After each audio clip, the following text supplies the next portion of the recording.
పసిడి ప్రియులకు US federal reserve శుభవార్త అందించింది. ఫెడ్ వడ్డీ రేట్లను మరోసారి స్థిరంగానే ఉంచుతున్నట్లు ప్రకటించింది. ఫెడ్ వడ్డీ రేట్లను తగ్గిస్తే బంగారం ధరలు పెరిగేవి.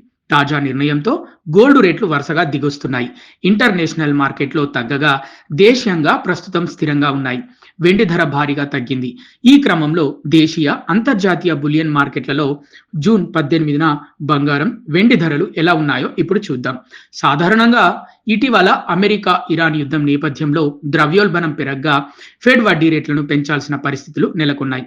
కానీ అంతకుముందు ఫెడ్ చైర్మన్ జెరోమ్ పావెల్ పెంచేందుకు సుముఖంగా ఉన్న అధ్యక్షుడు ట్రంప్ అందుకు సిద్ధంగా లేరు. వడ్డీ రేట్లను తగ్గించాలని ఒత్తిడి చేస్తున్నారు.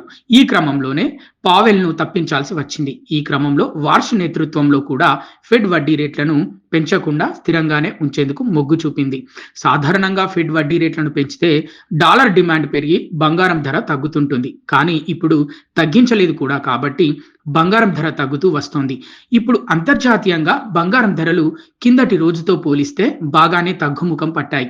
స్పాట్ గోల్డ్ రేట్ ఔన్స్ కు కిందటి రోజు $4,340 పైన ఉండగా ఇప్పుడు $4,310 దిగువకు చేరింది.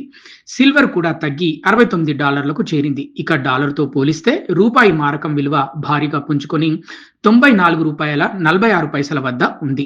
దేశీయంగా చూస్తే బంగారం ధరలు వరుసగా తగ్గుతూ వస్తున్నాయి. 22 క్యారెట్ల పుత్తడి ధర వరుసగా జూన్ 16, 17 తేదీల్లో 150, 250 చొప్పున తగ్గగా ప్రస్తుతం 10 గ్రాములకు $1,38,500 వద్ద స్థిరంగా ఉంది. 24 క్యారెట్ల ప్యూర్ గోల్డ్ ధర తులం $1,51,100 వద్ద ట్రేడ్ అవుతోంది. ఇక సిల్వర్ రేటు 5,000 తగ్గడంతో ప్రస్తుతం కేజీకి $2,70,000 వద్ద కొనసాగుతుంది. సాక్షి టీవీ ప్రసారాలను నిలిపివేయటం చట్టరీత్యా నేరం. సాక్షి టీవీ ప్రసారాల కోసం మీ స్థానిక కేబుల్ ఆపరేటర్ను వెంటనే సంప్రదించండి. డిటిహెచ్లో, ఇంటర్నెట్లో కూడా సాక్షి టీవీ ప్రసారాలను వీక్షించవచ్చు.